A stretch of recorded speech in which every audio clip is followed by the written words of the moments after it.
la décision de faire intervenir vos hommes.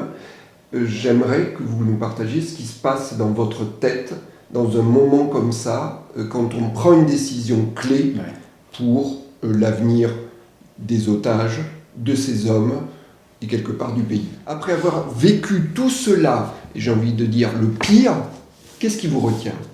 Qui me retient à quoi ? D'y aller à la présidentielle. Qu'est-ce qu'on légalise ? Est-ce qu'on légalise le cannabis et ça ne sert plus à rien ? Puisqu'aujourd'hui, il y a cocaïne, ça ne sert pas à grand-chose. Est-ce qu'on légalise cannabis, cocaïne ? Est-ce qu'on légalise tous les produits stupéfiants ?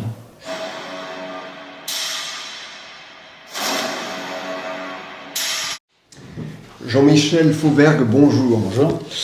La situation compliquée de notre pays, la géopolitique, la lutte contre le narcotrafic, on va parler de ça. Jean-Michel Fauvergue, vous avez été patron du RAID de 2013 à 2017, député macroniste pendant 5 ans. Alors, face à l'adversité, au chaos du monde, pourquoi estimez-vous que nous vivons une étrange défaite ? En réalité, l'étrange défaite, c'est le titre du livre de Marc Bloch dont je fais référence dans mon livre à moi. Ni capitulation, ni résignation, osons le courage, c'est le titre de ce livre. En fait, en réalité, je fais référence à cette étrange défaite pour surtout dire que tous les signes avant-coureurs que Marc Bloch avait décelés pendant cette étrange défaite, pendant la défaite de 40, sur le front des Flandres où il était, eh bien, tous ces signes sont présents aujourd'hui. On n'est pas en défaite, on n'est pas en étrange défaite, mais on a des signes de présence qui nous font dire qu'il faut qu'on se ressaisisse, il faut qu'on arrive à mobiliser notre courage pour refaire de la France ce qu'elle était auparavant, c'est-à-dire une nation forte, à l'intérieur du bloc européen d'ailleurs, mais une nation menante, forte, et il faut qu'on s'attelle à combattre des périls divers et variés que je cite dans mon ouvrage sur lequel on reviendra sans doute. Alors justement, votre ouvrage, c'est celui-ci, donc ni capitulation ni résignation, osons le courage, aux éditions Fayard. C'est un livre coup de poing, parce que vous adoptez le langage de la vérité, vous faites des constats, vous faites des propositions. On va en parler de quelques-unes. J'aimerais d'abord commencer avec vous par un point sur la géopolitique, la situation géopolitique. Ça fait partie de l'équation. Donald Trump, depuis 1 an, a provoqué une accélération sur Gaza, sur le Venezuela, sur l'Iran, le Groenland, mais semble totalement impuissant sur le sujet de l'Ukraine, comme si l'hubris avait ses limites. Depuis février 2022, vous le dites, la guerre est à nos portes. Mais comment vous, qui donc avez été au cœur d'un mouvement pour qui l'Europe est importante, comment avez-vous vécu la réaction de l'Europe à ces différents moments ? La réaction de l'Europe s'est faite en plusieurs temps.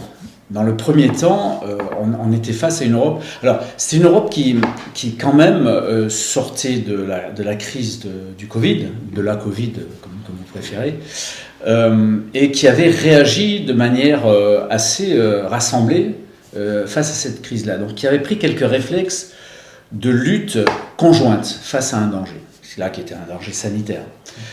Et donc, elle avait déjà ces réflexes-là de se réunir face à un danger extérieur. Mais pour autant, sur un danger de force militaire et de guerre à nos portes, la Russie, pour ne pas la citer, et Vladimir Poutine, au départ, l'Europe a réagi comme elle le faisait tout le temps. C'est-à-dire, elle s'est tournée vers son grand frère américain, avec son allié américain, à l'époque, allié américain, et pour essayer d'avoir un front uni face aux agresseurs. L'agresseur qui est clairement désigné comme étant la Russie, qui a envahi un pays, une partie du pays qui est l'Ukraine. Alors, heureusement que dans ce conflit-là, l'Ukraine a résisté, parce que, rappelez-vous, au tout départ, en février 2022, au tout départ du conflit, on ne donnait pas cher de la peau de l'Ukraine. On pariait sur 15 jours, 3 semaines pour que les Russes envahissent l'Ukraine totalement. L'Ukraine a combattu, l'Ukraine s'est battue, et l'Ukraine a réussi à stabiliser le front. Et à partir de ce moment-là, il y a une prise de conscience, le fait de dire que face à cette agression-là, il fallait que l'Europe résiste. Pourquoi ? Tout simplement parce que les ambitions de Poutine étant ce qu'elles sont, son hubris aussi étant ce qu'il est, il n'est pas sûr qu'une fois l'Ukraine envahie, ne se soit pas attaqué par exemple aux pays baltes. Et s'attaquant aux pays baltes, il s'attaque donc à l'Europe, puisque les pays baltes font partie de l'Europe. Et partant de là, on rentre en guerre par le jeu des alliances. Non seulement l'article 5 de l'OTAN, mais en plus le jeu des alliances inter-européennes qui existe aussi, il y a un accord de défense entre les pays européens. Et donc, voilà ce qui s'est passé dans un premier temps. L'Europe a réagi mollement. Il faut bien rendre compte quand même qu'à cette époque-là, celui qui a réagi de manière plus dure, c'est le président français. Il y a eu un vrai leadership de la France ou plutôt contre cette invasion-là, en essayant de réveiller un peu les partenaires européens. Quitte à parfois être taxé de va-t-en-guerre. Oui. C'est-à-dire que, en fait, le balancier a pu faire débat. Oui, mais autant l'action du président de la République actuelle est contestable dans certains domaines, comme en politique intérieure, par exemple, on pourra reparler plus de la dissolution, autant sur l'international, effectivement, son action, au départ, il n'y a pas grand monde, à part lui, qui réagissait à ça. Et comme il était le seul à réagir, évidemment, en particulier au niveau interne, il a été beaucoup attaqué là-dessus. Attaqué aussi, en partie, par des gens qui représentent des partis d'extrême gauche ou de droite nationaliste, ultra, qui eux, quelque temps auparavant, avaient sympathisé avec Poutine, rappelons-nous. Je parle de Marine Le Pen, je parle de Marine Le Pen, je parle de Jean-Luc Mélenchon aussi. Donc il a eu tous ces contradicteurs en face de lui. Mais il a quand même réussi à l'émulsion, il a réussi à faire bouger un peu les choses, parce que aussi en Europe, les pays baltes, la Pologne, qui connaissent bien la Russie, pour s'y être frottés à plusieurs reprises, la Norvège, ont réagi, la Pologne a réagi, et puis on a eu un changement en Allemagne, avec un nouveau chancelier, et aujourd'hui, la mayonnaise semble prendre, elle a été, ce qui a fait partir l'émulsion, c'est l'attitude américaine, en particulier l'attitude de Donald Trump. Trump est notre meilleur allié pour que l'Europe se réveille. Parce qu'on s'aperçoit, et on s'en est perçu récemment avec la crise du Groenland, qu'on ne peut plus compter sur les États-Unis. On est en train de se demander s'ils sont toujours des alliés, si ce ne sont plus des amis, est-ce que ce sont encore des alliés ? On est en train de se demander. Et l'Europe est en plus en train, psychologiquement, depuis l'affaire du Groenland, de prendre conscience d'une certaine puissance qu'elle a. Elle a une puissance économique, une puissance de marché, mais elle a aussi une puissance militaire. Alors, justement, sur cette défense militaire, sur cette force militaire, le budget de la France, en termes de défense, c'est 2% du PIB. La loi de programmation militaire en 2024, c'est 400 milliards d'euros sur 7 ans. Est-ce que c'est un niveau suffisant ? Et en tout cas, Donald Trump, lui, demande ou exige 5% du PIB. Voilà. Est-ce que finalement, on n'est pas à un niveau insuffisant, y compris pour aider l'Ukraine ?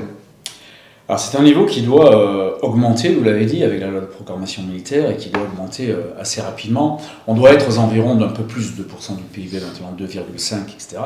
On est parti de loin, et donc c'est déjà un effort important, mais c'est sûr qu'il va falloir, y compris dans une situation politique interne un peu bizarre, avec les difficultés qu'on a pour faire voter des budgets, il va falloir quand même aller au-delà de ces limites-là, et il va falloir investir encore plus et mobiliser la l'appareil industriel pour travailler là-dessus. Ça a été fait. Il y a aussi des financements européens. L'Europe a décidé de financements qui sont importants,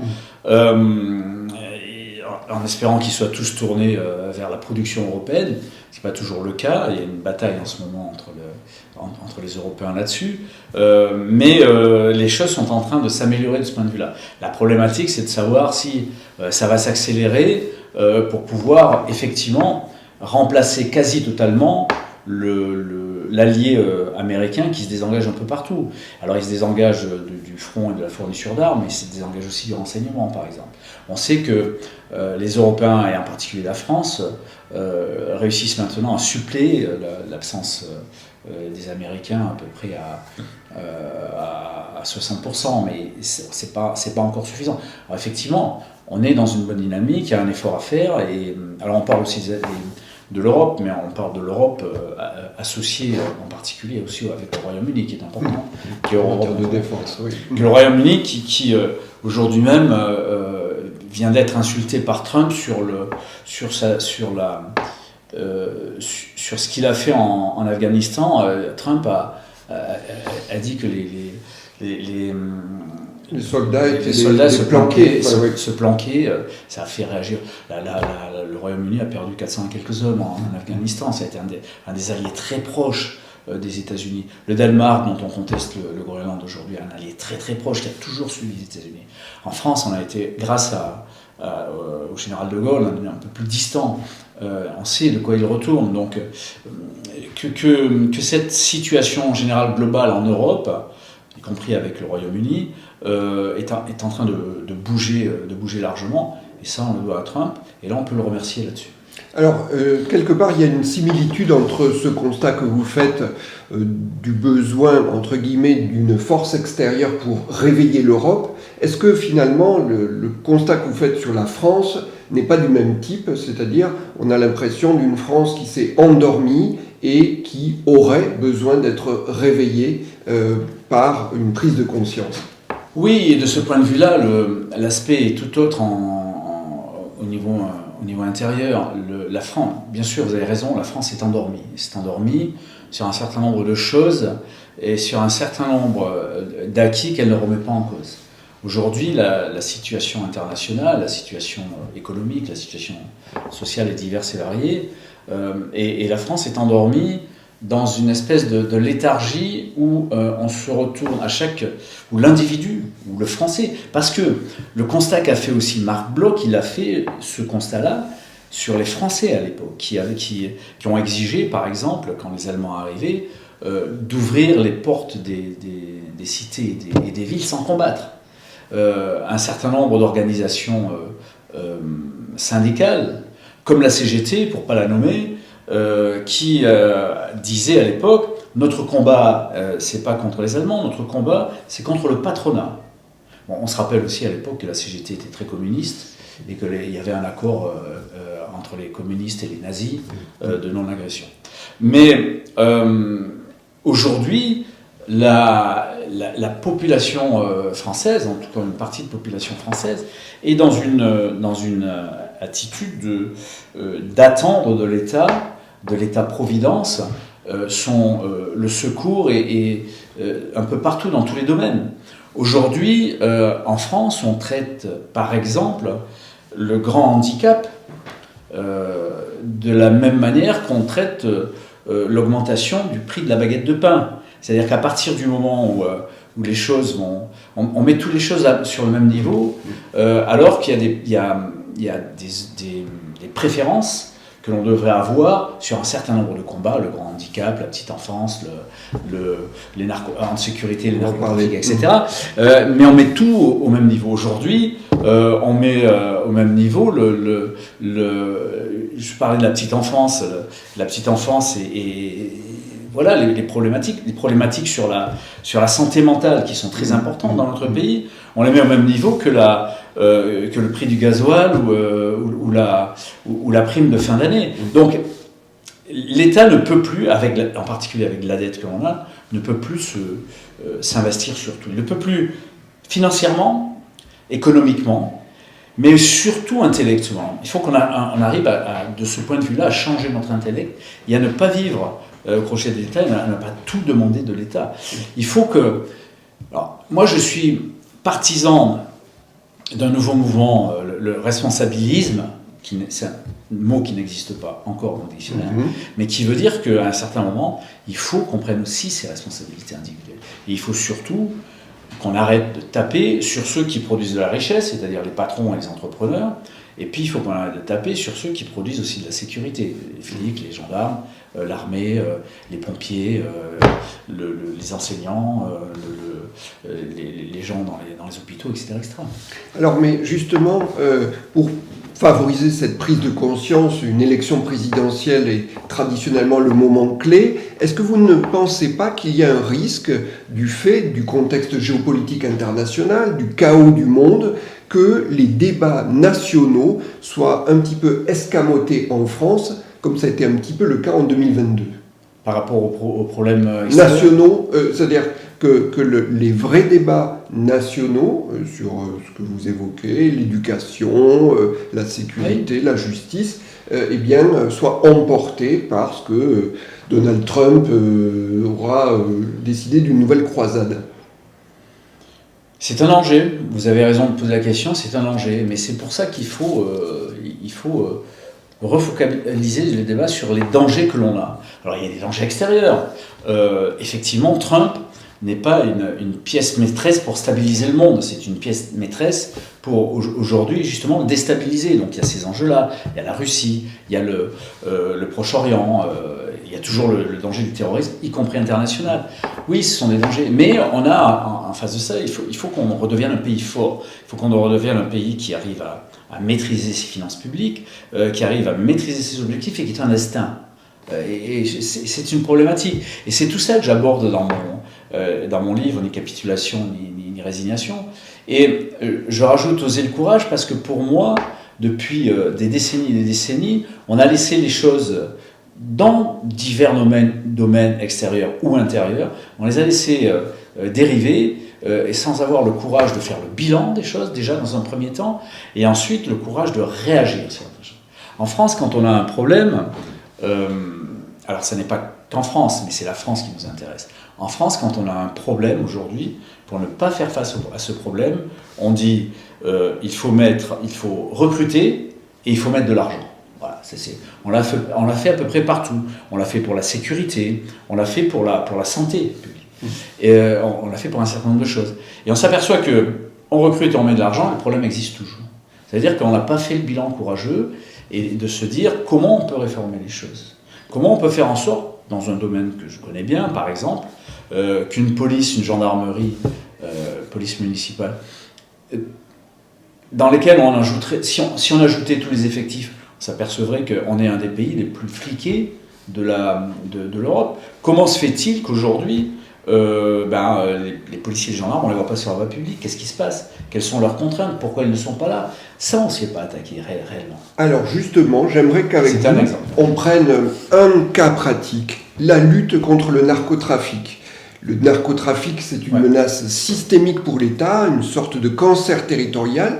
Est-ce qu'on a une stratégie réellement cohérente et, comme on dit, interministérielle pour lutter contre ce narcotrafic, c'est-à-dire justement la police, la justice, les finances, le pénitentiaire? Quelle est la coordination sur ces sujets-là? Et je crois que vous avez été vous-même, dans le passé, impliqué dans cette lutte contre le narcotrafic. Voilà, quel est le regard que vous portez sur un dossier qui prend de plus en plus d'ampleur? Oui, vous l'avez rappelé, j'ai été chef des stupéfiants en Seine-Saint-Denis dans les années 80, la fin des années 80. Et les choses n'ont pas évolué dans le bon sens depuis. Il faut d'abord, avant de répondre à votre question, faire un bilan des choses. Où en est la France? Alors, je ne sais pas si ça va rassurer, mais les autres pays se heurtent à peu près aux mêmes problématiques. Mais la France, où en est la France? La France, aujourd'hui, est un des pays les plus gros consommateurs de stupéfiants. Le plus gros consommateur. À peu près 17 millions de personnes qui ont déjà tâté du produit de manière courante ou moins. On a aujourd'hui une augmentation exponentielle du nombre de consommateurs. On a à peu près 4 à 5 millions de consommateurs de drogue, quelle qu'elle soit, de manière courante, et même peut-être que le chiffre est dépassé. Et aujourd'hui, on voit que la consommation de cocaïne a dépassé la consommation de cannabis. Donc on est dans le mur partout.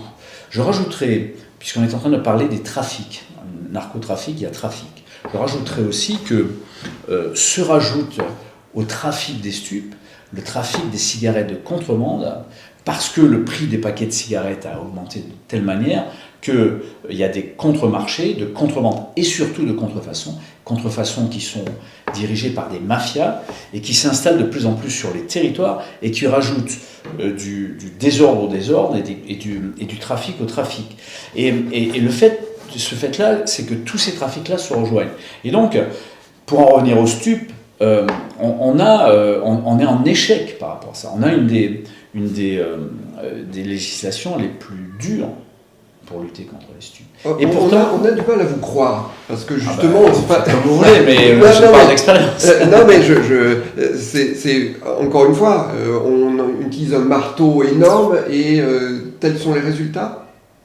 Les résultats, ils sont. Alors, je continue mon raisonnement, mais vous avez du mal à me croire sans doute. Ce qu'il y a, c'est que le constat journalier, c'est que vous avez, parlez-en au maire, il va y avoir des élections municipales, vous avez des groupes stupes de dealers qui s'installent dans des quartiers les plus reculés, ça n'existait pas auparavant, et que vous avez de plus en plus de violence sur la voie publique qui est due aux stupes, et que la vente des stupes sur la voie publique nous draine à peu près entre 40 et 60% de la criminalité de voie publique, rien que la présence des stupes sur la voie publique. Ça, ce sont des faits réels. Alors, les stupes nous percutent de deux manières. On est pris dans un étau avec les stupes. Ça nous percute de deux manières. La mâchoire du bas de cet étau, ce sont les trafics de voie publique qui sont de plus en plus importants, de plus en plus violents. Et pourquoi sont-ils de plus en plus importants, de plus en plus violents ?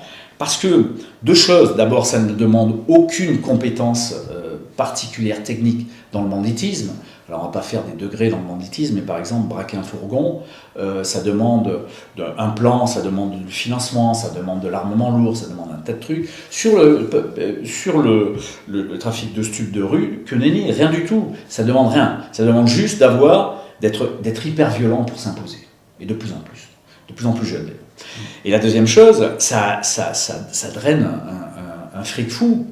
C'est-à-dire que celui qui va se faire son petit deal de rue, il va immédiatement avoir beaucoup d'argent. Et donc, ça se multiplie. Et donc, à partir du moment où vous avez des actions de police, eh bien, des arrestations elles sont immédiatement remplacées par un tas de personnes qui remplacent le... Ça, c'est pour la mâchoire du bas.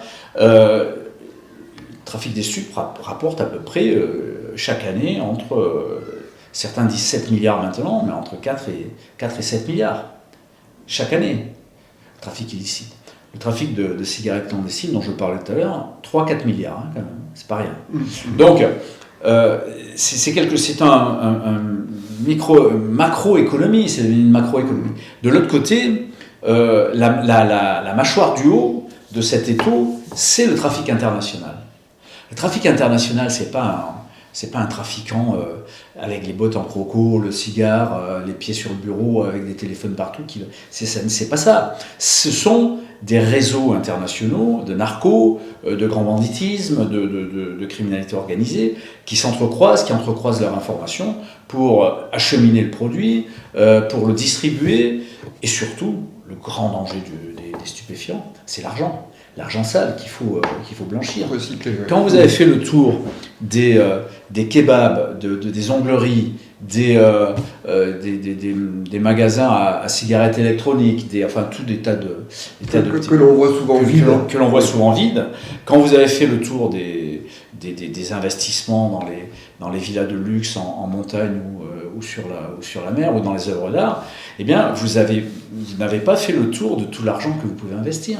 L'argent que rapporte le trafic international de stupes est estimé quasiment à 1 milliard de dollars par an. 1 milliard de milliards. Donc cet argent, eh bien, qu'est-ce qu'il devient ? Il investit notre économie, nos économies, dans tous les pays licite, il grisifie les économies, c'est-à-dire qu'il y a des systèmes d'investissement, etc. Et il sert à la corruption que l'on voit de plus en plus dans notre pays. Vous avez eu récemment des policiers de l'OFAS qui sont chargés de lutter contre les stupes à Marseille et qui ont été impliqués dans des affaires de corruption. Vous voyez des gens du pénitentiaire, vous voyez des douaniers qui sont... Vous posez des questions sur certaines décisions, et ça c'est à titre personnel. Je n'ai pas la preuve, mais certaines décisions de magistrats et de juges d'application des peines qui remettent dehors des trafics. Vous posez des questions de ce type-là. Et donc, il est nécessaire d'avoir une stratégie. Mais alors, a-t-on une stratégie? Voilà, justement, vous avez parlé de l'OFAST, donc cet office anti-stup qui a été créé en 2020. Au début de cette année 2026, le PNACO, le Parquet national anticriminalité organisée, a été mis en place. Mais est-ce que le braquet, est-ce que les outils, les moyens, la stratégie sont suffisants? Et j'oublie de citer les opérations XXL et les centres pénitentiaires de Vendel-le-Viel et Condé-sur-Sarthe. Alors, vous posez la question, les moyens et la stratégie. Moi, je ferai une différence entre les deux. Parce que la problématique qu'on a, c'est quand on fait des bilans, c'est qu'on confond moyens et stratégie. En fait, en réalité, si vous voulez mettre des moyens, il faut au départ, comme dans toute entreprise, moi je fais des conférences devant les chefs d'entreprise, ils agissent comme ça, les entrepreneurs, ils ont un objectif, ils ont un cap. Et à partir de ce cap, de cet objectif, ils définissent une stratégie. À partir du moment où la stratégie est définie, ils mettent les moyens. Alors, un peu l'impression, c'est pas une impression, c'est même que dans notre société aujourd'hui en France, dans tous les domaines, et là on parle des stupes, on fait un peu le contraire. Donc, y a-t-il une stratégie politique en France pour lutter contre les stupes?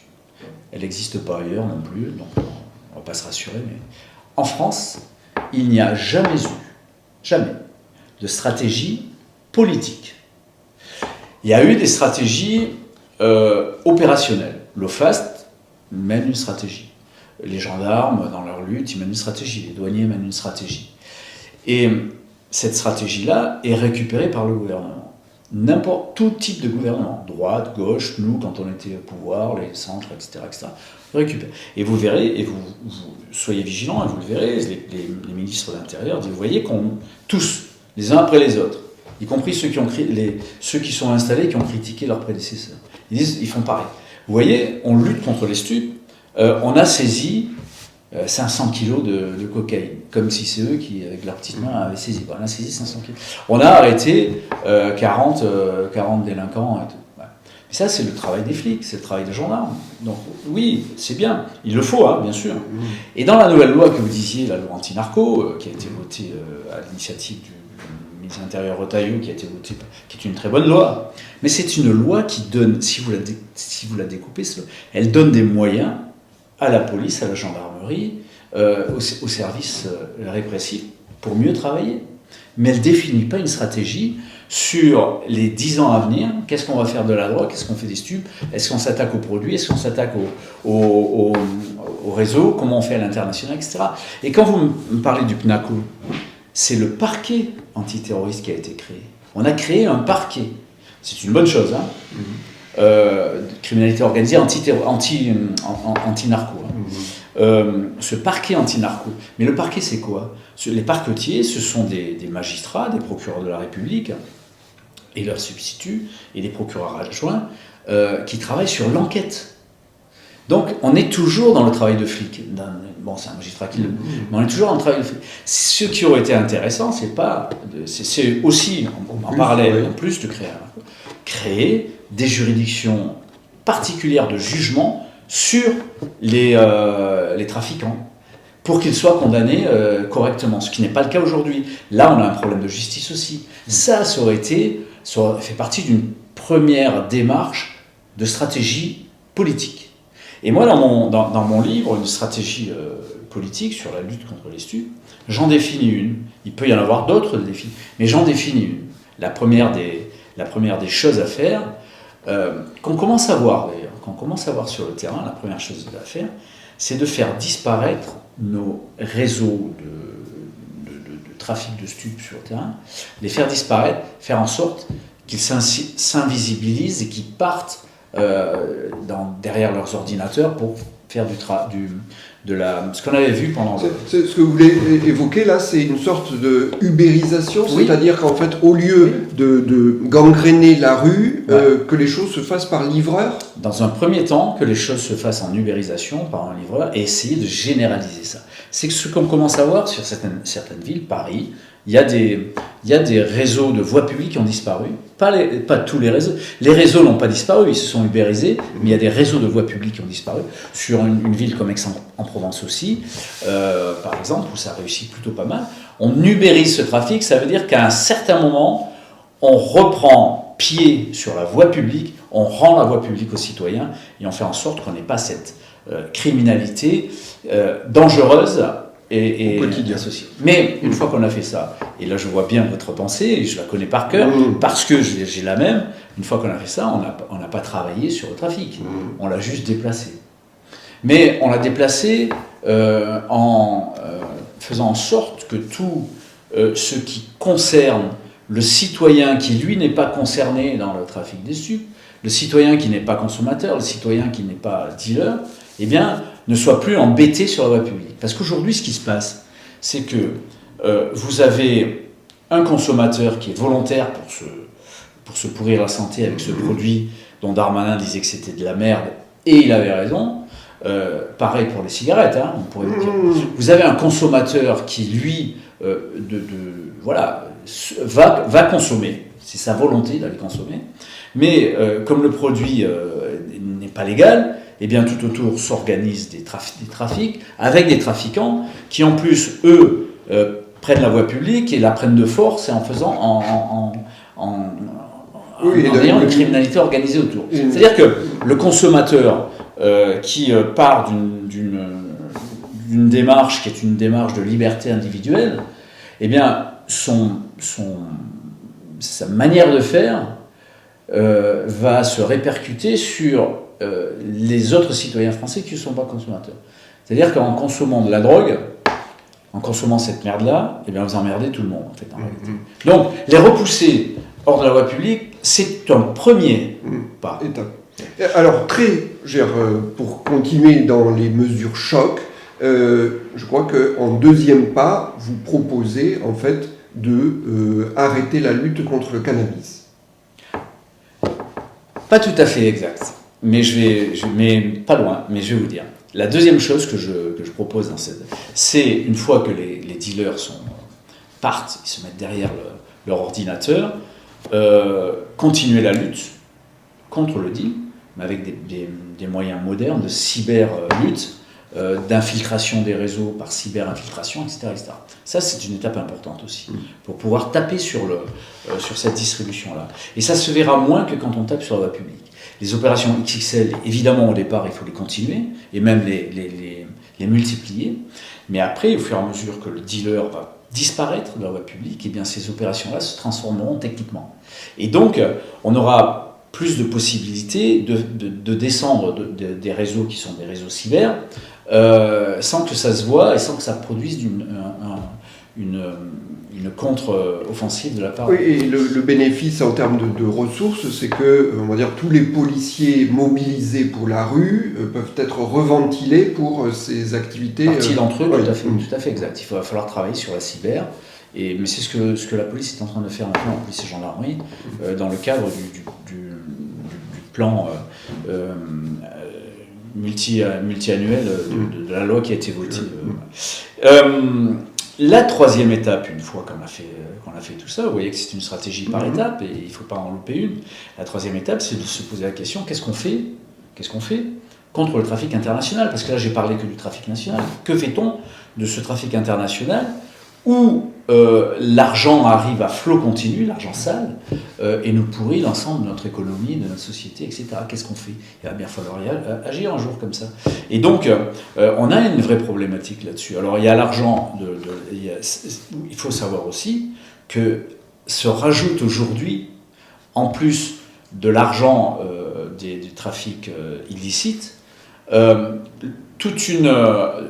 les produits qui ont un certain nombre de pays qui a légalisé déjà, ils font de la production légale de cannabis.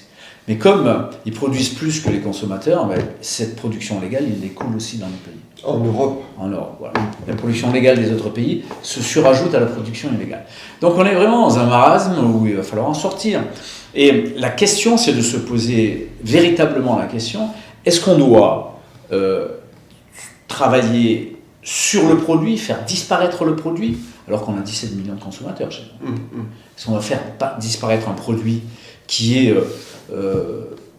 entre guillemets, apprécié, banalisé par une partie de notre population, ou est-ce qu'on doit se concentrer sur les réseaux d'abord, et ensuite sur cet argent sale? Eh bien, il faut se concentrer sur l'argent sale. Il faut se concentrer sur cet argent sale-là, parce que il faut aller contre une tendance qu'on a eue pendant des décennies, qui est une tendance sanitaire des choses. En fait, en réalité, la lutte contre les stupéfiants, la lutte contre les cigarettes, le tabagisme, a été pris en compte à un certain moment par des addictologues, par des professeurs de renom qui s'y connaissent dans le domaine de la santé, et c'est eux qui ont délimité nos politiques publiques en disant c'est pas bon pour la santé, donc il faut lutter contre.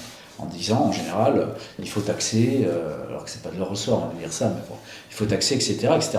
On a vu donc nos politiques publiques au travers du prisme de la santé. En réalité, aujourd'hui, dans le prisme de la santé, on a tout perdu.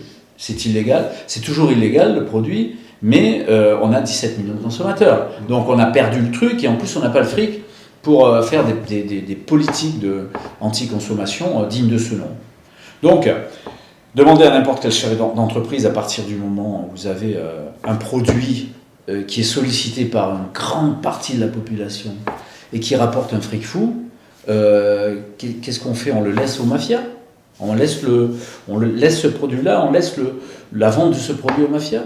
Ben, peut-être se poser la question de savoir si, à travers ça, dans une troisième étape, une fois avoir bien tapé sur les étapes que je vous ai dit, savoir si, en fonction de ce que font les autres pays qui ont légalisé, par exemple, s'il n'est pas utile de revenir à un débat sur la légalisation. Un débat sur la légalisation. Et vous avez parlé de cannabis. Les choses ont évolué entre l'écriture de mon bouquin, qui est pourtant pas vieux, et la situation d'aujourd'hui. C'est qu'aujourd'hui, on a plus de drogués à la cocaïne qu'au cannabis. Et donc, si on fait un débat sur la légalisation, on devra forcément, à un certain moment, se poser la question de savoir qu'est-ce qu'on légalise. Est-ce qu'on légalise le cannabis et ça ne sert plus à rien, puisqu'aujourd'hui, il y a la cocaïne, ça ne sert pas à grand-chose en tout cas. Est-ce qu'on légalise cannabis-cocaïne? Est-ce qu'on légalise tous les produits stupéfiants? Alors, quand on dit ça, les gens regardent avec des yeux comme ça. Mais c'est un fou furieux. Oui, c'est ça. Mais croyez-moi, j'ai fait une mue extraordinaire parce que je viens du la lutte policier, de la lutte au contact avec pure et dure. Mais pourquoi j'ai fait cette mue-là? Parce que la situation aujourd'hui, si on n'emploie pas une stratégie de ce type-là, eh bien, on ne maîtrisera plus le truc. Et donc, légaliser toutes les drogues. Le Portugal, le Portugal, en 2000, a dépénalisé, pas légalisé, dépénalisé toutes les drogues. Est-ce qu'il y a eu une explosion des ventes de drogue au Portugal? La réponse est non. Est-ce qu'il y a eu une baisse des ventes? La réponse est non plus, non. Mais il y a eu, surtout, en effet, policiers et magistrats. Alors dépénaliser, le trafic reste toujours aux mains des trafiquants, ce qui est une mauvaise chose. Légaliser, c'est différent. Mais ça permet que les policiers portugais et les services de répression portugais et les magistrats puissent être beaucoup plus performants, avoir beaucoup plus de temps pour s'intéresser au trafic. Et donc, la traduction concrète de ça veut dire que comme on a le bureau de tabac, eh bien, il y aurait le bureau de distribution. Je ne sais pas. Voilà, hein, mais je ne sais pas. D'abord, pour que ça soit fiscalisé. Hein, oui, alors ça c'est très clair. Mais la manière d'organiser les choses. D'abord, j'ai dit rouvrir un débat et voir véritablement ce qui se passe à l'extérieur et en particulier les pays qui ont légalisé. Parce qu'aujourd'hui, moi je ne sais pas si vous avez fait l'expérience, mais moi je l'ai fait pour mon bouquin. Ça m'a demandé 2 ans pour faire ce bouquin-là, donc j'ai fait toutes les vérifications nécessaires. Quand vous essayez de voir si les pays qui ont légalisé, ça fonctionne ou ça fonctionne pas, eh ben vous n'avez jamais les mêmes réponses. Il y en a qui vont vous dire, ben non, ça fonctionne pas du tout. Regardez le Canada, quand ils ont légalisé, le nombre de consommateurs a augmenté. Oui, mais le Canada, quand ils ont légalisé, ils étaient sur une tendance haussière et cette tendance a continué. Elle venait de l'illégalité, elle a continué, et après elle s'est stabilisée. Vous avez des avis différents sur les Pays-Bas, vous avez des avis différents. Aujourd'hui, l'Allemagne légalise. Oui. Vous avez aussi des avis différents par exemple sur la Thaïlande. La Thaïlande avait légalisé, mais n'avait rien organisé. Ce qui fait que elle a légalisé, mais les réseaux ont continué, etc. Et donc il n'y a eu aucun changement. Donc en fait, la légalisation, il faut ouvrir un débat parce que c'est un fusil à un coup et il faut la préparer avant. Mais il faut la préparer par une stratégie, par exemple celle que j'ai décrite, mais d'autres stratégies sur le long terme, sur 4, 5, 10 ans, pour faire en sorte de diminuer le truc, avec derrière aussi une vraie politique qui sera financée de cette manière-là de prévention et de curatif, une vraie politique comme ça, et la faire sur 5-10 ans, et y mêler tout le monde, toutes les organisations syndicales, les partis politiques. Aujourd'hui, avec 17 millions de consommateurs, la chance, entre guillemets, qu'on a, c'est que vous avez autant de consommateurs à l'extrême gauche qu'à l'extrême droite que dans tous les autres partis politiques. Hein. Maintenant, le parti politique, le leader politique qui vient me voir en me disant « Moi, dans mon parti, personne ne filme le chichon », on aura du mal à le croire. Alors, Jean-Michel Fauvert, je vais vous poser une question. Est-ce que vous-même, y avez-vous touché ? Non.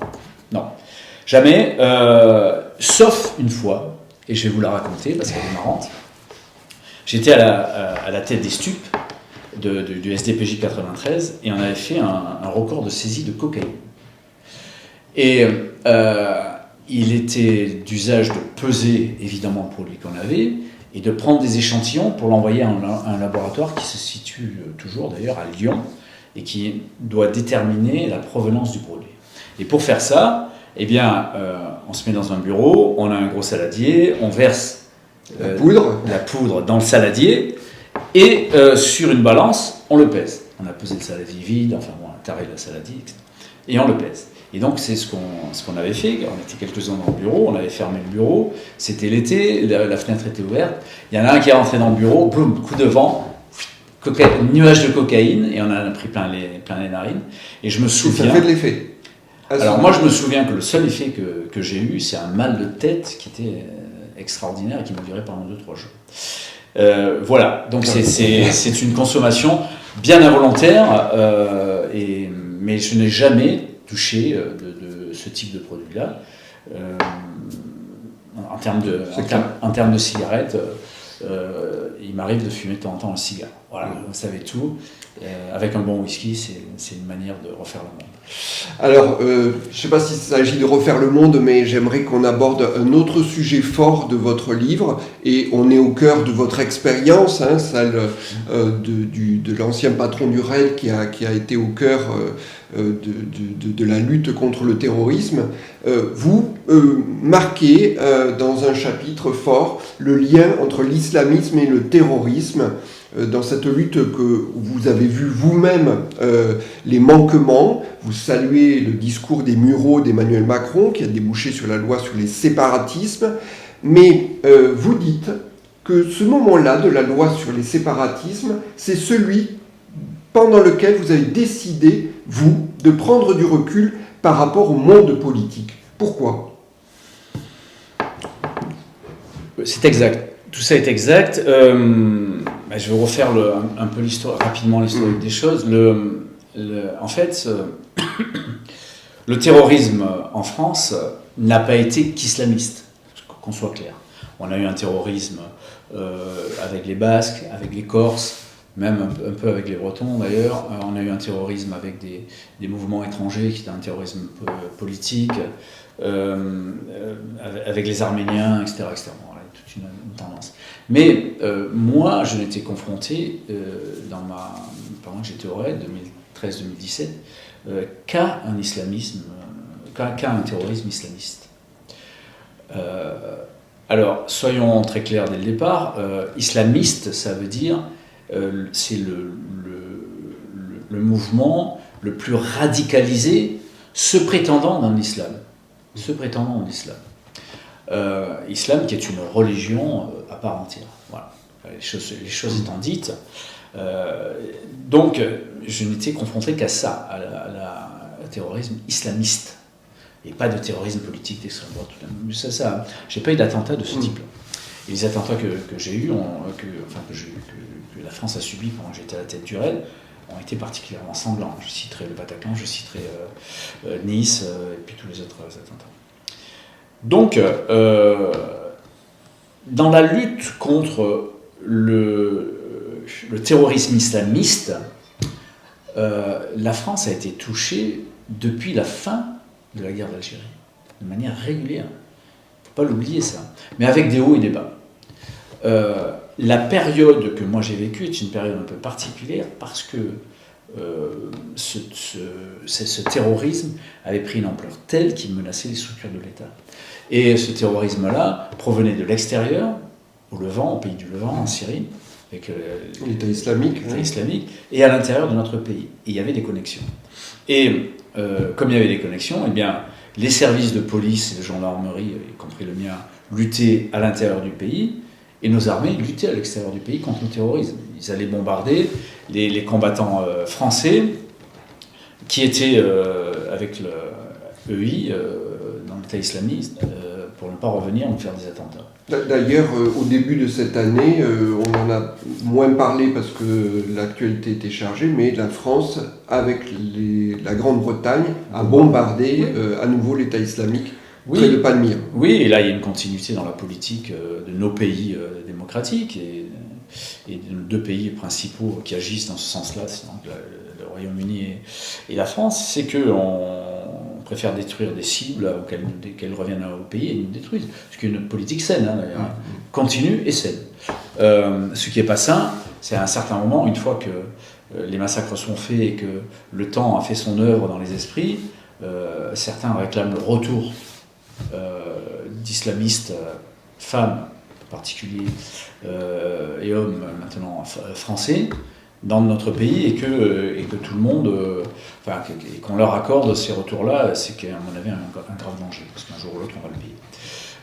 Moi je ne suis pas pour le retour ceux qui sont partis combattre à la France, à l'étranger, qu'ils soient français ou non, qu'ils restent à l'étranger. Et donc que la justice locale leur soit appliquée. Que la justice locale leur soit appliquée. Je veux dire, à un certain moment, on fait des choix. Donc voilà, c'est responsabilisme. Nouveau mouvement, responsabilisme. Vous voulez vous en prendre à la France, eh bien voilà, vous allez jusqu'au bout des conséquences. Au bout des conséquences, c'est que vous vous débrouillez à l'extérieur. C'est terminé à un certain moment de se retourner. Là aussi, d'une certaine manière, on a des terroristes qui se retournent sur l'État français en leur demandant ouais, non, ramenez-moi. Mais non, la réponse devrait être non. En tout cas, là, c'est la mienne. Donc, du coup... Quel est le moment où, justement, par rapport à cette lutte que différents ministres, lorsque vous étiez en charge, Bernard Cazeneuve, Manuel Valls, etc., il y a une forme de continuité politique sur ces thèmes-là, je pense. Qu'est-ce qui fait que vous, au moment de la loi séparatisme, vous qui êtes une forme d'incarnation de cette lutte, vous avez pris vos distances. Voilà. J'allais y venir, vous avez raison de poser cette question-là. Donc ce que je voulais vous dire, c'est que tous les gouvernements successifs ont lutté contre ce type de terrorisme. Personne n'a failli, tout le monde a lutté. Et pour le coup, la justice qui est défaillante un peu partout dans notre pays, on a un vrai gros problème de justice. Là, dans ce domaine-là, elle n'a pas la main qui tremble. Donc tout ça est important de le dire. Mais il y a une chose qui est importante aussi, c'est qu'on ne peut pas lutter contre le terrorisme ou les gens qui s'apprêtent à faire des attentats si au départ on ne lutte pas contre le terreau du terrorisme, c'est-à-dire l'islam politique qui est avant le passage à l'acte, et pour lutter contre l'islam politique. On le voit aujourd'hui, par islam politique, quels sont les groupes vous avez les frères musulmans, on en parle beaucoup en ce moment, vous avez les salafistes, vous avez les wahhabistes, vous avez les tablières, un certain nombre de groupes comme ça, les frères musulmans en particulier, et il faut lutter contre ça. Et pour lutter contre le terreau du terrorisme, on s'y était attaqué, moi, quand j'étais député, avec la loi sur le séparatisme. Donc le discours des Mureaux, le président de la République, était un très beau discours dans ce domaine-là, et qui nommait les choses. Il nommait les frères musulmans, il nommait les wahhabistes, il nommait les salafistes, il les nommait les choses. Il faut nommer l'ennemi. Et puis, une fois que c'est fait, eh bien, il faut faire une loi pour lutter en amont sur un certain nombre de tendances idéologiques qui vont pourrir notre société et amener peut-être à des mouvements terroristes. Eh bien, cette loi, c'était la loi sur les séparatismes, c'est-à-dire la loi sur les valeurs de la République. Elle a été appelée comme ça, c'est tout. Et cette loi-là, moi, je me suis beaucoup investi sur cette loi et j'en ai beaucoup parlé aux députés de notre majorité, bien sûr, parce que j'étais très, très impliqué dans le truc, et à d'autres députés, en particulier du groupe LR et d'autres groupes d'ailleurs. Et ça a été une grosse désillusion, une grosse déception, parce que je me suis aperçu que l'homme politique ne changeait pas. C'est-à-dire que l'homme politique n'arrivait pas à transcender son appartenance à un groupe pour aller vers le bien-être de la nation et de la population, c'est-à-dire à essayer d'en régler le problème en commun. Et chacun est retourné dans ses petits intérêts politiques. Ça veut dire quoi? Ça veut dire que cette loi, elle était bien sûr imparfaite. Mais cette loi, elle s'attaque, elle a été votée quand même, puisqu'on avait une grosse majorité à l'époque, elle s'attaque au financement du terrorisme, elle s'attaque aussi à un islam à la française, c'est-à-dire un islam qui n'est pas... d'abord, qui n'ait pas de financement étranger, et ensuite des imams qui soient formés en France, de manière à être au courant des valeurs de la République. Elle s'attaque au respect de la laïcité, elle s'attaque à l'enseignement religieux radicalisé, etc. Bon, voilà, il y a et la clôture d'un certain nombre d'associations, etc. C'est ça, c'est ça. Mais voilà, elle s'attaque à un certain nombre, sans doute pas assez, c'est sûr, mais j'ai pas compris que la droite traditionnelle, les LR en particulier, ait voté contre cette loi. Contre. Alors que le RN, qui n'était pas très nombreux, j'étais 7 ou 8 moi, pendant l'époque où j'étais député, lui c'est absolu. Et je n'arrive pas à avoir cette pensée que de dire on va pas voter la loi pour pas faire plaisir à Macron, pour pas faire plaisir. Mais c'est pas la première fois que ça c'est arrivé, ça. J'ai un autre exemple dans le livre, que je décris dans le livre, rappelez-vous, et qui est encore plus furieux, cet exemple-là. C'est fou furieux, cette affaire. Après le Bataclan, le président de la République, François Hollande à l'époque, a fait un discours devant le Congrès et s'est attaqué au problème de la déchéance de la nationalité sur le terrorisme. La déchéance de la nationalité de ceux qui ont la double nationalité par conséquent. Et il a été applaudi à tout rompre par tous les députés et les sénateurs. C'était à Versailles. C'était à Versailles, au Congrès. En configuration congrès, ouais. Oui, absolument. Qui a entonné une Marseillaise tonitruante. Quelques semaines après, pas 2 ans après, quelques semaines après, les députés de droite, reniant leurs idées, ont voté contre pour ne pas faire plaisir à Hollande. Et les députés de gauche, vous vous rappelez qu'à l'époque, il y avait une fronde... Les frondeurs. Ont voté, enfin ça n'a pas été voté, mais on fait savoir à Hollande qu'ils voteraient contre s'il y avait un vote, reniant leur chef. Les uns renient leurs valeurs, les autres renient leur chef. Et c'est toujours comme ça, c'est-à-dire qu'il n'y a pas de... Et c'est ça qui m'a fait bondir et me dit, bon allez c'est bon, je vais tirer un trait là-dessus. Il n'y a pas de dessein commun, d'idée de défendre le français, de défendre la France, d'idée. Il n'y a pas de rassemblement commun. Et ça c'est quelque chose qui me percute énormément, quelque chose que je dénonce dans ce livre. Et c'est là où je dis aux gens courageux, ont le courage d'avoir dans certains domaines, des politiques qui sont construites et qui sont construites pour l'avenir et sur lesquelles on ne reviendra pas dessus. Le terrorisme, l'islam radical, les narcotrafics, le trafic de cigarettes sur lesquels il va falloir trouver des solutions. Un certain nombre de valeurs qui perdureront dans le temps et qui nous permettront d'avancer. Et alors justement, parce qu'effectivement, ce livre est constitué d'un certain nombre d'axes sur l'analyse de l'État, sur l'école, qui est aussi en difficulté, sur la situation de la justice, vous en avez parlé. Comment, parce que vous avez un slogan, donc osons le courage, mais comment faire pour prendre tous ces sujets à bras le corps quand on sait qu'en plus, eh bien, en surplomb, il y a une dette française de 3300 milliards d'euros. La tâche semble titanesque. Voilà. Quel est le levier que vous pensez pouvoir activer? La tâche est importante. Il n'y a pas de baguette magique dans ce domaine-là, mais la tâche est importante.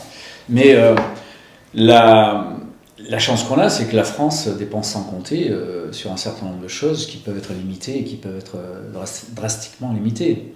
Je vous donne un exemple qui est aussi dans le livre. On est suradministré en France. On a 36 000 communes. On a la moitié des communes de toute l'Europe. 36 000 communes. Moi, dans mes Pyrénées-Orientales natives, vous avez des communes de 50 habitants. Vous avez des communes de 200 habitants. On a 36 000 communes. Première administration, la commune.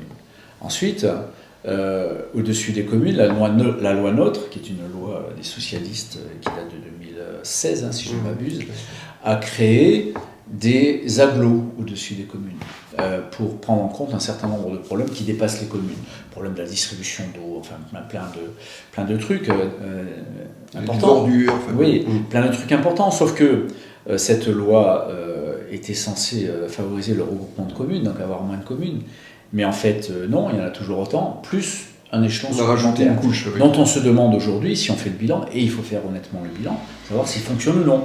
Tout le monde vous dira oui, ça fonctionne, et un autre qui dira non, il faut voir. Ça peut fonctionner à certains endroits et pas d'autres. Après, dessus, vous avez le département. Et quand je parle du département, c'est pas le découpage administratif du pouvoir déconcentré, c'est la décentralisation. Le département, avec son conseil général, son président du conseil général, qui s'occupe d'un certain nombre... Au-dessus, vous avez les régions, après vous avez l'État, au-dessus vous avez l'Europe. Donc on a, nous, une suradministration.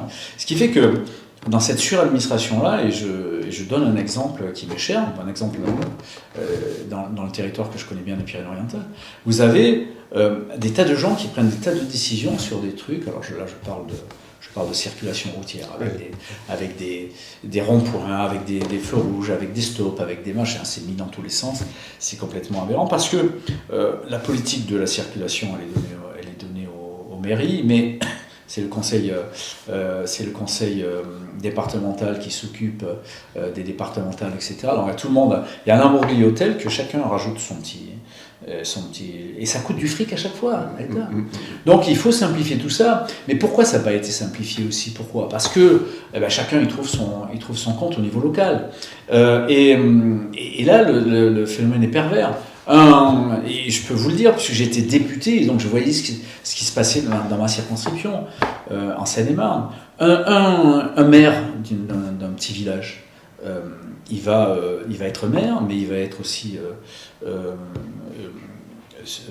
membre de la communauté d'agglo. Ouais, enfin, il va être vice-président de la communauté d'agglo, par définition. Il va siéger à un syndicat, par exemple, un syndicat de ramassage d'ordures. Il va siéger au conseil général, au conseil régional, etc., etc. Mais à chaque fois, il passe à la caisse, bien que ça soit accrété. Oui. Il passe à la caisse et puis en fait, ça s'oppose à la simplification du truc. Vous faites, il y a un certain nombre d'argent qui sera perdu par certains, mais au-delà de ça, c'est très pragmatique, mais au-delà de ça, moi je me pose la question. Moi j'ai été député à part entière, je faisais rien d'autre. Quand j'étais commissaire de police à part entière, je faisais rien. Je me demande comment on peut avoir 3-4 missions différentes, quoi. C'est difficile, hein.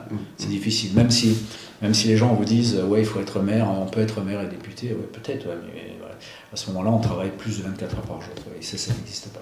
Alors, quelque chose qui est tout à fait intéressant également dans votre livre, c'est que vous êtes tout à fait transparent sur votre rémunération de député, sur les différents compartiments. Donc ça permet de se faire une idée. Juste, moi, j'irai un peu plus loin, parce qu'avec ce livre, vous faites, on l'a dit, un certain nombre de constats, des propositions de solutions. On dirait presque que vous avez esquissé un programme pour notre pays, mais les idées... c'est bien de les partager. À un certain moment, il faut les porter. Comment voyez-vous l'incarnation de ce projet ? Est-ce que vous voulez soumettre ces idées au débat, à la discussion ? Voilà, comment voyez-vous cette idée-là ? C'est effectivement, ce livre-là, Ni capitulation ni résignation, vous encourage, c'est un programme politique. Un programme politique présidentiel. Programme politique, mais au sens de l'aspect noble de la politique. Aujourd'hui, les Français ne supportent plus les hommes et les femmes politiques. On ne peut pas trop leur donner tort à un certain moment. Mais c'est quand même aussi le reflet de la population, les hommes et les femmes politiques. Il faut faire de la politique au sens noble du terme. Polis, cité, en grec, et non pas de là, ce qu'on a appelé, c'est un terme que j'ai découvert quand j'étais député, dont j'avais horreur, la popole, la politique politicienne. C'est-à-dire faire de la politique pour continuer à faire continuer dans son rôle et être réélu, etc. Faire des accords contre nature, ne pas voter des trucs intéressants, mais c'est l'autre qui l'a dit. Donc voilà, tout ce que j'ai décrit. C'est un livre de politique, c'est un livre qui fait un certain nombre de bilans avec courage. Alors, ce ne sont pas exhaustifs, hein, d'autres verront les choses différemment ou pourront le compléter. Qui apporte un certain nombre de propositions. Pareil, on a parlé de la stratégie dans les stupes, d'autres pourront avoir une autre stratégie, la compléter celle-là. Mais c'est une espèce d'émulsion qui est fait pour faire bouger les choses. Alors, quand je faisais la promotion de ce livre, je suis passé donc, à une émission télévisée, et la veille, j'avais vu le débat lamentable des députés à l'Assemblée nationale. Oui. Aujourd'hui, ça dure depuis 2 ans, donc c'est pas difficile à voir, et qui ne pensaient qu'à leur stratégie personnelle. D'ailleurs, le Premier ministre, le Cornu, avait dit une fois, les députés sont d'accord sur une chose, c'est qu'il n'y ait pas de dissolution. Pour garder leur siège. Entre guillemets, ils sont d'accord sur un truc, c'est de ne pas perdre leur siège. Quoi. Et ça m'avait tellement énervé que face à la journaliste, elle m'avait à peu près posé le même type de question que vous, et je dis oui, c'est un programme présidentiel, et voilà, la question c'est, est-ce que vous voulez vous présenter au présidentiel ? Oui, j'aimerais bien, si j'en ai les moyens, ça je pense que je ne l'avais pas dit, mais bon, là je rajoute aujourd'hui. Les conditions sont réunies. Oui, bien sûr, ne serait-ce que pour faire une campagne, ne serait-ce que pour porter ces idées-là encore plus loin. Mais si les choses ne se font pas, pour des raisons qui sont financières aujourd'hui, pour faire une campagne présidentielle, la présidentielle n'est pas faite pour un citoyen. Moi, je suis membre d'aucun parti aujourd'hui.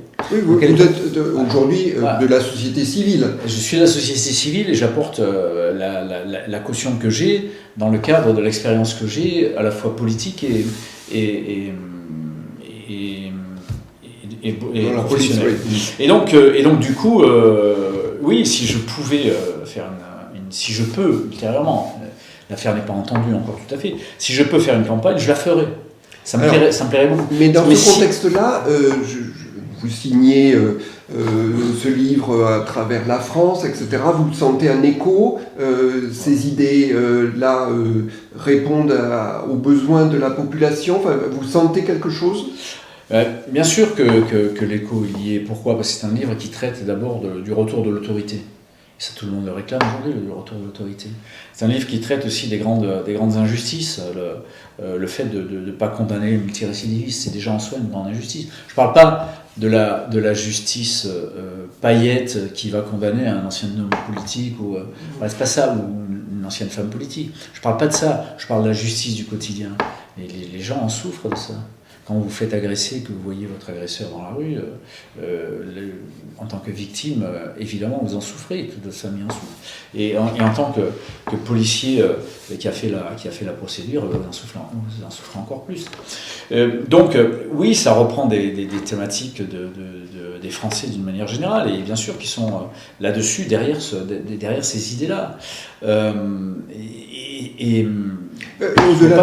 Au-delà de ça, en fait, vous avez votre parcours, et votre parcours, c'est que vous avez été macroniste pendant 5 ans, et donc, quelque part, associé au bilan de ce pouvoir. Vous avez un positionnement avec ces idées-là un petit peu décalé, en tout cas novateur dans l'apport d'idées. Comment vous situez-vous dans le paysage actuel ? C'est-à-dire que, est-ce qu'on va dire Jean-Michel Fauvergue est dans le bloc central, pour vous situer. Moi, j'ai été député macroniste à une époque où le macronisme représentait un espoir, un homme nouveau, quelque chose de différent, ni droite ni gauche, on essaye de rassembler tout. C'est ça l'idée de départ, le macronisme. Et vous dites, je suis associé au bilan du macronisme. J'espère être associé au bilan du macronisme du quinquennat que j'ai fait. Parce que le bilan du macronisme du premier quinquennat, il y a des choses importantes qui ont été effectuées. Il y a des lois importantes qui ont été votées, ne serait-ce que la mienne. Excusez-moi de vous dire, c'est pas moi, on va faire comme ça.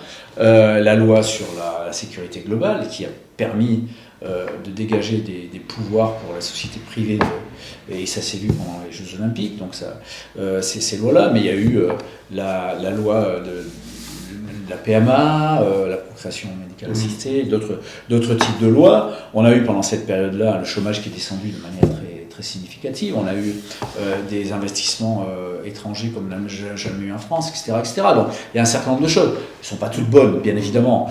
Les lois Egalim étaient très bonnes, sauf qu'elles n'ont pas été appliquées pour les agriculteurs. C'était des bonnes lois qui n'ont pas été appliquées bizarrement pour les agriculteurs. Mais voilà, il y a un certain nombre de bilans qui sont intéressants. Le positionnement à l'international d'Emmanuel Macron sur la guerre en Ukraine est un positionnement fort, important, nécessaire. Après, des choses qui me semblent impensables, comme tout le monde, la dissolution, ça m'a semblé énorme, quoi.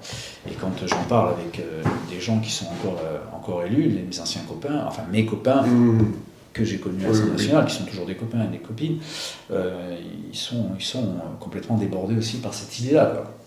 Donc il faut reconnaître les bonnes choses comme les mauvaises. Mais vous me demandez aujourd'hui où je me situe. Ça veut dire qu'à un certain moment, il faut obligatoirement se situer sur le prisme politique. Eh bien, non. Moi, quand j'ai rejoint Emmanuel Macron, je sortais de nulle part politiquement. Je faisais partie de la société civile, comme on disait, mais la société civile active. Voilà, je sortais de ce que vous connaissez. Et politiquement, je n'étais impliqué par rien. Et j'ai travaillé dans mon couloir de nage sur la sécurité.